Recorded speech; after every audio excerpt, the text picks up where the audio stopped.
First, I want to welcome General Walters and all of you to our virtual meeting in District 12 muster. Our thanks to General Walters for being with us.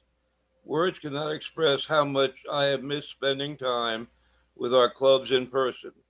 I have always enjoyed going to our club meetings and visiting with you, but since last March, we have been living in a different world. But we have been able to adapt to the world as it is today. Our muster this year is a very poignant one for me, as my C Company roommate, Lou Brzezinski, who had just moved to Charleston, was killed in an auto accident on Johns Island just before Christmas. We miss any and all of our alumni who pass away, but sometimes their loss hits very close to us. It is an honor and a privilege to have been one of your directors for many years. And I thank all of you for the support you have given to me over the years.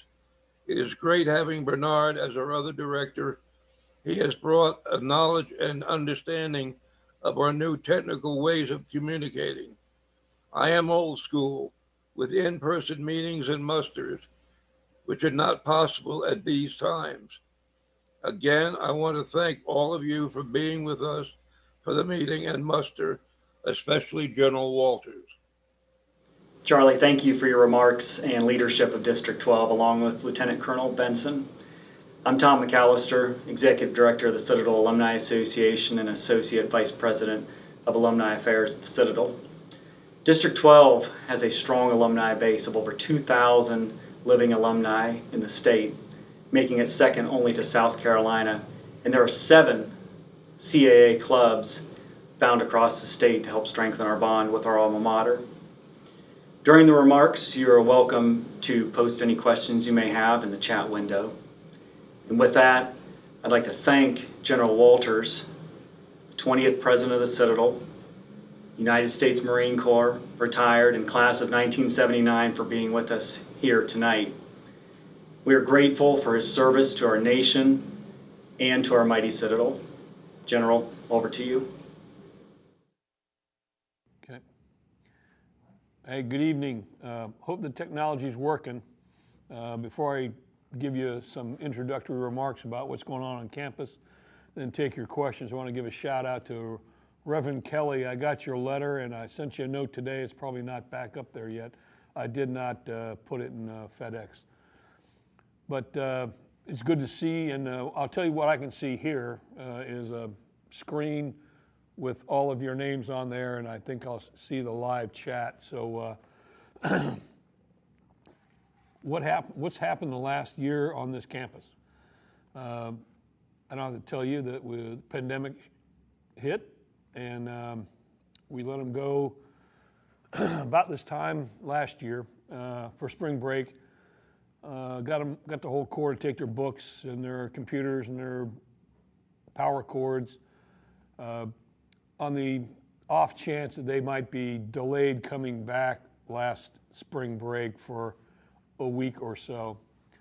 That was a miscalculation. We got shut down and we finished that year out and graduated the class of 2020 virtually.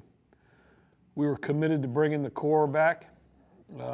We did have to, because I thought it was morally imperative, we did refund all the room and board from second semester last year. That put us in a hole, but we were able to dig ourselves out of it a little bit, because we had hosted the Marines here as they used us as a place to stash their recruits before they went to Parris Island. So we had some of the barracks rented out to them. But we got everybody back here on time. We reworked the schedule and the organization of the Corps of Cadets to give us the best chance of completing this year. And we are some 6 weeks away from graduation and completing that. We have built in a quarantine capability on campus. We can get about 98 kids in quarantine, both close contact and the ones that pop positive. We organized the Corps of Cadets in 3 basic bubbles on campus. We have all the athletes, and we had to get an NCAA waiver for this. house them all in 1st Battalion. 1st Battalion because it's close to McAllister Fieldhouse, where we have our testing capability on campus through Palmetto Physicians Group. All the knobs and all the cadre are in 2nd and 4th, and all the upperclassmen are in 3rd and 5th. We remained that way for 1st semester, and we anticipated 2nd semester going back to our normal organization. But then we started seeing what was happening in the virus over the fall break, the Christmas break, and so we just kept them where they were. So that's how we're going to complete this year. We're going to have a face-to-face graduation. It will not be our normal graduation in that we'll have to divide the Corps in half and graduate half of them at 9 o'clock and half of them at 1 o'clock on our normally scheduled graduation day. And that was in response to the cadets' request that we maximize the number of family members who can come. And doing that, we can let them bring their parents +1 and see them graduate, get the pictures, that kind of thing. So that's how we're planning it right now. But as you all have probably noticed, things are changing at a rapid pace. We are still, we did not compete last semester in the fall in Southern Conference athletics because the conference decided to not compete in the fall. Your Bulldogs did, all our fall sports. We played football, volleyball, soccer. We did all that, but it was out of conference, and they're in their championship seasons right now in the spring. 14 of our 16 sports teams are competing in this semester. I think Mike Capaccio, our athletic director's hair's getting really gray because we have some days where we have 3 athletic events, home athletic events on campus simultaneously. But we're getting through it. So athletics, that's kind of the story on that. I'll answer any questions on that when you have a chance. And other than that, we test about 10% of the Corps every week. We are required to test NCAA makes us test all our competitors, all our athletes 2 or 3 times a week, depending on what sport and what they're doing. And we're accomplishing that. I'll tell you a story about how we got this testing capability, because when we came back for cadre in August, we had no testing capability on campus. We tried to test all the cadets coming back in the fall, first semester, and we did that with a contract with MUSC. It worked, but not very well, because the test results would take, if you remember back then, 5 to 7 days. So it really took us a while to sort out what we had. And I'm fairly transparent with the cadets and tell them what our challenges are. And I talked to the cadre on the freshmen got in on the 8th of August. I talked to the cadre on the 6th, and I told them that, look, you got tested, we're getting the results back, this is not optimum, but right now I can't get any testing on campus. The next morning I got a call from a lady who was the regional director of the Palmetto Physicians Group, and she said, I heard you need testing, and turns out her son was a junior cadre member and told his mother what I said, and she called up, and so what can we do? I said, well, the knobs are showing up tomorrow. Can you get 2 testing machines here so we can test the knobs as they come through in case we see someone that might need it? She said, sure. And by Sunday we had a contract. Now we have 12 machines on campus, which means we can test about 200 cadets in a couple hours, and so that's really helped us. The cadets are doing wonderful. The mask, all our masks that you see on the Corps cadets right now, the black uniform masks that are in the uniform regulations right now, are manufactured by our alumni up in Gastonia, North Carolina. So, the alumni connection has helped us dramatically. The Corps is doing well. We had a little bit more attrition in the freshman class, and we attribute most of that to financial difficulty with their parents and the not working pandemic, that kind of thing. But we're still healthy, and the Corps is 2,215 as of this morning.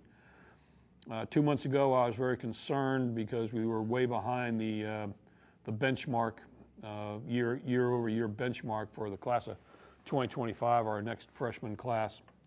But I'm happy to report you to today, we've recovered all that, and we're actually about 6% ahead. And freshman class is 14% increase in female, and these are not people who have accepted. These are people who have put deposits in, which is the most critical part. And minorities is about 50% higher than last freshman class. So we're doing well that way, and I think we'll be able to get the freshman class in large enough that we'll become a healthy core again. So I'm not losing sleep over that now, but like everything else, I want to see all 740 bright, shiny faces pass through Lesane Gate and get dropped off for hopefully a normal matriculation for a NOB class. What else on the normal kind of things? Baston Hall is now open. If you get down there, please come and look at that building. It's fantastic. That's the biggest change on campus you'll see. We are also going to take and demolish Capers Hall in June, and they'll build a new Capers Hall. It'll be here in 2023, so 2 years. So the School of Humanities professors are anticipating their new spaces. The business likes theirs. Engineering wants a new building. Probably the next project on the list is going to be to replace Stevens Barracks, which is our oldest barracks on campus, 1942, sorry. 1842, we're in a different location. Sorry, I lost a century there. But those are the big moves on campus now. Like I said, I'm very proud of our faculty, our staff. I'm proud of the foundation. And I'm very proud of our alumni because I think our numbers in recruiting, because our recruiting is not face-to-face anymore. We're challenged with bringing people on campus. And I know that our alumni are out there talking up the school, which is why we're being successful. And also would like to think that it's because of our product and the success of our school is resonating. And the key phrase we use there is the Siddle effect on the alumni that you're going to be connected with, the 86% who walk across the stage on graduation already have a known destination to make some money, and our 4-year graduation rate is the highest in the state, and it's in the top 5% of the country. So I'll quit running my pie hole, and I'll turn it over to Tom to start me on some questions, please, sir. Well, I appreciate that, sir, and thank you again for being here this evening. On the status of renovations, and that was a good outline of what's going on. One that may be closer to your heart too is what engineering department buildings. What's the outlook for those in the future? Yeah, so there's some donations towards our engineering spaces. Let me give you the numbers on engineering. And we all are a product of when we were here and what we thought about the school when we were here. When I was here, we had about 100 engineering cadets in all 4 classes, so roughly about 25 per class. That number today is 668, so almost a quarter of the core are engineering majors right now. That's really good for the school, really bad because they're all shoved in there right now, and we're making some renovations trying to eke it through, but we do need to get a new engineering building. We have been somewhat successful up in Columbia to get some money towards the replacement of Capers Hall, but that's also on our master plan. Our strategic plan as we have it right now, and you can see all this stuff online if you're really interested or you need to go to sleep or something like that. But the one thing I'd like you to notice on the strategic plan is it's planned out to 2026. It's called our Mighty Citadel Plan. It has been vetted through the foundation, so we know what the foundation think they can raise money for. And it also has the cost per year for all of these initiatives so that we can plan out. And that's now matched to the way we now do finances on the campus, and that is we have a 5-year rolling budget instead of just a single year. So it matches up with the plan so we can actually see when we can start things and what's the tipping point to start a project as far as getting the resource for it. So embedded in that master plan is also, or excuse me, that strategic plan is the campus master plan. And the goal there that we wanted was to have every building on this campus have some path in the master plan, be it for the next 10 years, the next 10 after that, or the 10 after that. So it's a long-range planning document, and it's a living document. Will change when circumstances change. So, okay, Tom. And on that vein, sir, the mess hall, I believe, is in that document as well. What's the? Yep. There's 4. So right now, let me give you the facts about the mess hall. Coward Hall. Right now, the square footage of that facility will allow 1,400 human beings in there at any one time, and that's for that's a safety code, and it's also a law on fire code. So that's what we can put in there. We have about 190 people who prep and serve, so that's about 1,200 cadets can get in there only one time. That's why we're feeding them like we are. The freshmen all have knob year, they all have family style dining, but the rest of them are military chow hall style. There's 4 options that are in the master plan, everywhere from just renovating the kitchen all the way up to option 4, which would be a brand new building. And probably the likely location for that would be behind 1st Battalion. What you have to do there is relocate the power plant, the cadet store, the laundry, and there's one other thing over there, I forget what it is, but those have to be relocated because that's the only footprint we have on campus you can put it down on. The one option that's, I think it's option 3, is renovating Coward Hall to expand its capabilities so we can fit everybody in there legally. The problem with that is we'd have to go offline for 3 to 5 years as they gut it, lay the foundation and rebuild it. And that's a non-starter for us because I'm not going to close the school for 3 to 5 years, and I still have to feed the cadets somewhere. And so those are the options that are in there, and we'll see how it goes. All right, sir, and I guess on the question is to the overall financial impact of COVID on campus, and perhaps government resources, and a specific question within that was if religious services were held throughout the year on campus. Yeah, okay, so I'll answer the last question first. When cadets were on campus, religious services were held. We also had a couple of weddings there, socially distanced over the summer. And the impact of the virus cannot be understated. I mean, if you want the numbers, when we sent the Corps home last spring, that was followed about 3 weeks later on the first or second week of April of about $3.78 million of refund checks. And that comes directly off of our revenue. Of course, our expense side didn't go down. We started this fiscal year about $6.5 million short from our projected budget that ends here on June 30th. We have had a number of initiatives to streamline, to become efficient in how we do business here, and we've whittled that down to just less than $1 million now. So I think we're going to make this year okay.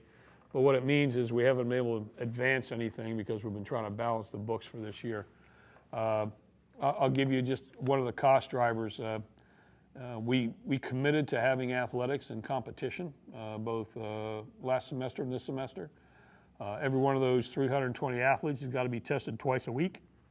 And those tests, the rapid tests, run me $61 a test, so you can do the math. And you find out that it costs a little bit of money to keep athletics going, and we're not generating revenue. This was going to be our big year for revenue generation in the athletic department because we have a new athletic field a new field over in Johnson-Haygood Stadium. When you come down, take a look at it. It's beautiful, and it also means we can rent it out. And we were planning on doing that last summer.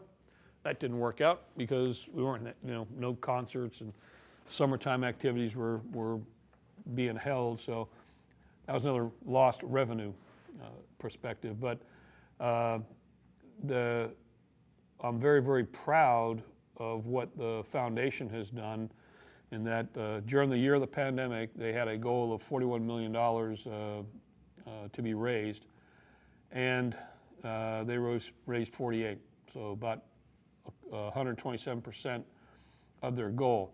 Not all that's cash. A lot of it's some of it's legacy gifts, but it just shows the support we have. And I see a bunch of folks that are around my time frame up there, like Tony Albano. I don't know what he's doing on here. He's heard all this before, but when I was here, this school had about 48.8% of its operating budgets provided by state appropriations. The position we're in right now today is about 7.8%, maybe squeak it up to 8%. But we're still a lot less, which is why the foundation is so critical to us to bring in the scholarship money so we can offer some financial incentives for kids to come here. Because one of our goals here is to start rolling back what it costs to get an education in this fine institution. I want to reduce the cost to come here, but you have to have revenue to do that, and we're taking steps to get there. So that's kind of the financial situation, and I'm hoping we get a little bit better this year. Thank you, sir. And to Jamie McLeod's question about campus activities next year, one specific one that was asked and is always near and dear to folks' hearts is what are the Summerall Guards training and the 22 guards? Yeah, so the 21 Summerall Guards have not performed, but they have trained, and they are training the 22 guards right now. We're going to try and get them into performance this year so they can graduate as guards of class 21. If you would have asked me the same question 2 months ago, I would have said, I don't know when they can perform again. Here's my planning assumption right now. Come August of this year, we're going to be back to normal, and we're going to have all of the events that we would normally have on campus. We might keep a couple of COVID events because they were beneficial, and if Tom reminds me, I'll give you an example of that. But we are going to have 2 homecomings, one at normal time and one I think in September, and that's to take care of the people who would have had their homecoming last year but didn't. So we're trying to remanufacture all of these good times in this great school so we can provide that. It'll be busy in the fall, but we'll get it done. One of the examples of what we might keep is when the seniors get their rings. So normally you get them on a Friday, and then they'd run out of McAllister Fieldhouse. The tradition now, whether it was when you were here or not, is to run over from McAllister Fieldhouse, knock their rings on the door of the chapel, and then now they go and salute the war memorial, then they take off. This year they couldn't get off campus because we were still, city was kind of locked down. And so what we tried to do to make it special for them is we had a big tent put out in front of 2nd Battalion on the parade deck. We had a pizza truck and a beer truck, and they all got 3 beers. And there's a band out there. One of our alumni that works over here in this building I guess he's the leader of the band, but they played, and it turned into karaoke night. And but really, what it did was it gelled all the seniors right after they got their rings. So we might keep that and move it to Thursday, get your rings, Friday, go out with your parents, and hopefully not trash Charleston. All right, sir. And what recent actions have been taken to encourage diversity and recruitment on campus? Yeah, so we always have a recruiting challenge, but we're making it. We're slowly increasing it. The biggest influencer on recruiting, particularly for our minorities and African Americans, is our African American Alumni Association. They are the most engaged I've seen that really, number one, reach out, get people to come here, and then more importantly, mentor them before and after they arrive on campus. All right, a pivot to something in the news and I know it's been socialized, but the recent NCAA violations Oh, with our okay. athletes. Yeah, so here's how it was last year. When you go to the bookstore, there's one card you have. It's called the One Card, and that's what you make your charges on. Last year we had one contractor over there running our bookstore, and there's a control put in there that they would divide up the purchases, and only the books and authorized purchases for the scholarship were sent forward to the athletic department. And if the cadet bought some T-shirts or stuff that wasn't covered, then that was on his account that he had to take care of. This year we got a new contractor running the bookstore, and we also have new One Card, so the code in there to divide up the purchases wasn't there, and that's what happened. Of the 33 cadets that happened to, most of them were just pay it back real quick because it was below a threshold. And there's something called a 10% suspension. That's not from school. What it means is those 33 athletes for a penalty are going to miss one game this year. And I appreciate your patience, Hugh, but I'm proud to get to your question now. Sir, what would you consider, from Hugh Poole had asked this, you're most proud of as your time as president of the Citadel? Most proud? Most proud. Asked me that question on 9 May. If we can have, and we can be one of the very few percentage of the schools in this country that, number one, did face-to-face and got everybody back on campus and graduated them, that'll be so far my most proud moment, because the challenges. I mean, we have a COVID task force. I sit on Zoom meetings every Monday morning at 9 o'clock with all the college presidents, and that was a pleasure for me because I didn't have to say a lot. I heard all the other colleges briefing their challenges and how they were having problems with this. We didn't. I was never worried that we didn't have the right personnel, but more importantly, the right attitude. And the most significant part is the right leadership in the Corps of Cadets to make it through this.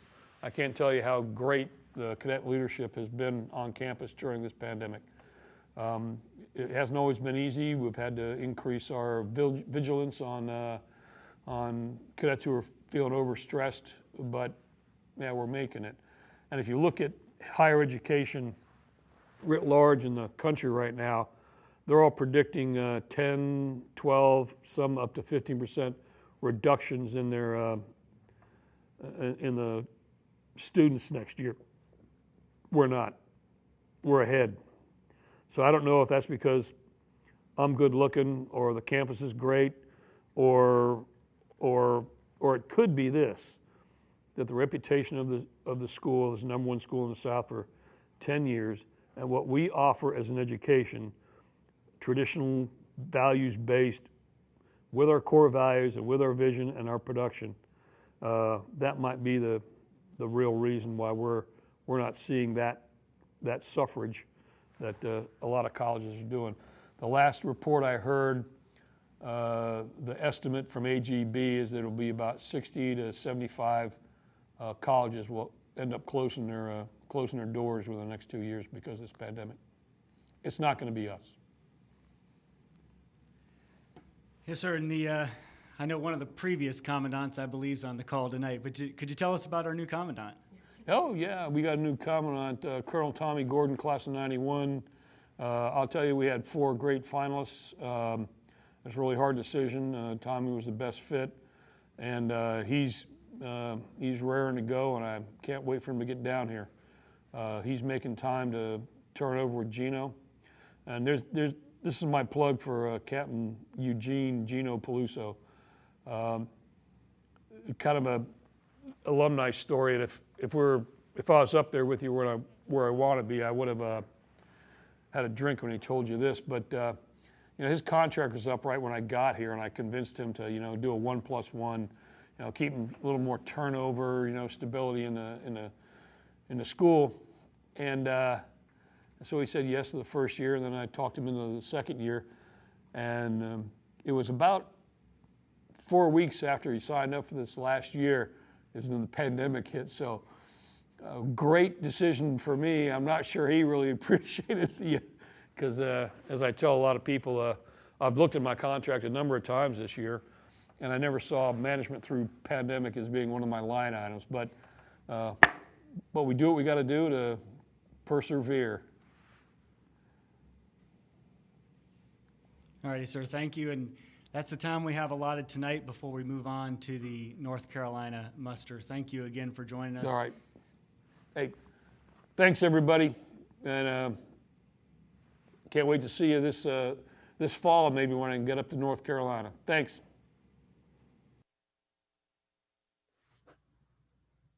Thank you, General Walters, for your time this evening. What an informative discussion. We will now transition to conduct the Citadel Annual Muster, a tradition in which we honor our North Carolina alumni who have fallen in the past year. In this ceremony, we honor the memory of fellow Citadel men and women whose departure from this life has made it impossible for them to answer the roll call at this annual muster. We, their classmates and comrades, hold their memory fast and answer on their behalf. Present for duty, sir, just as they did on the quadrangle at the Citadel. The order for honoring our fallen brothers and sisters within District 12 will be the following: Blue Ridge Citadel Club, Cape Fear Citadel Club, Charlotte Area Citadel Club, Fayetteville Sandhills Citadel Club, Piedmont Triad Citadel Club, and the Triangle Area Citadel Club. Okay, on behalf of the Blue Ridge Hickory Citadel Club, we honor the memory of fellow Citadel men and women that have departed us in our ranks over the past year. We will now conduct a roll call for our honorees. Dr. Donald Mullen, Sr., class of 57. Present for duty, sir. Mr. John J. O'Hagan, Jr., class of 1950. Present for duty, sir. Mr. David A. Wheatley. Present for duty, sir. Lieutenant Colonel John L. Law, Jr., Army National Guard, retired. Present for duty, sir. Mr. Charles H. Bailey, Sr. Present for duty, sir. Mr. Michael Fox. Present for duty, sir. On behalf of the Charlotte Area Citadel Club, we honor the memory of fellow Citadel men and women that have departed from our ranks over the past year. Mr. Fred P. Colbreth, Jr., class of 1951. Present for duty, sir. Lieutenant Colonel William A. Deaton, United States Air Force retired, class of 1951. Present for duty, sir. Dr. Eugene E. Hembry, Jr., class of 1962. Present for duty, sir. Mr. David B. Spawn, class of 1962. Present for duty, sir.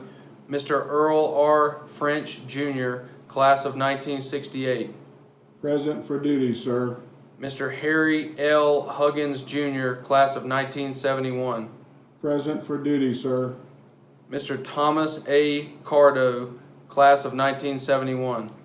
Present for duty, sir. Mr. A. Kevin Scott, class of 1990. Present for duty, sir. On behalf of the Fayetteville Sandhills Citadel Club, we honor the memory of fellow Citadel men and women that have departed our ranks over the past year. We will now conduct a roll call for our honorees. Mr. Augustus D. McDowell, class of 1994. Present for duty, sir. Mr. Jefferson D. Hughes, Jr., class of 1962. Present for duty, sir. and Colonel Walter M. Newton, Jr., United States Army retired, class of 1957. Present for duty, sir. On behalf of the Piedmont Triad Citadel Club, we honor the memory of fellow Citadel men and women that have departed our ranks over the past year. We will now conduct a roll call for the honorees. Mr. Howard G. Jones, Jr., class of 1970. Present for duty, sir. Mr. Stephen A. Lambert, class of 1974. Present for duty, sir. Mr. John S. Rattery, and former president of the Triad Citadel Club, class of 1950. Present for duty, sir. And Lieutenant Colonel James M. Scott, United States Army, retired, class of 1958. Present for duty, sir. On behalf of the Triangle Area Citadel Club, we honor the memory of fallen Citadel men and women that have departed our ranks over the past year. We will now conduct a roll call for our honorees. Dr. Charles B. Hammond, class of 1958. Present for duty, sir. Mr. William L. D. Townsend, class of 1951. Present for duty, sir. Mr. Tommy G. Clary, class of 1959. Present for duty, sir. Mr. William O. Baker, Jr., class of 1952. Present for duty, sir. And Mr. Edward L. Murray, Jr., class of 1950. Present for duty, sir. This ends our muster presentation honoring all of our fallen alum in 12th District.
Please join me in reciting the cadet prayer. Almighty God, the source of light and strength, we implore thy blessing on this, our beloved institution, that it may continue true to its high purposes. Guide and strengthen those upon whom rests the authority of government. Enlighten with wisdom those who teach and those who learn. And grant to all of us that through sound learning and firm leadership, we may prove ourselves worthy citizens of our country, devoted to truth, given to unselfish service, loyal to every obligation of life, and above all to thee. Preserve us faithful to the ideals of the Citadel, sincere in fellowship, unswerving in duty, finding joy in purity, and confidence to a steadfast faith. Grant to each one of us in his own life a humble heart, a steadfast purpose, and a joyful hope, with a readiness to endure hardship and suffer if need be, that truth may prevail among us and that thy will may be done on earth. Through Jesus Christ our Lord. Amen.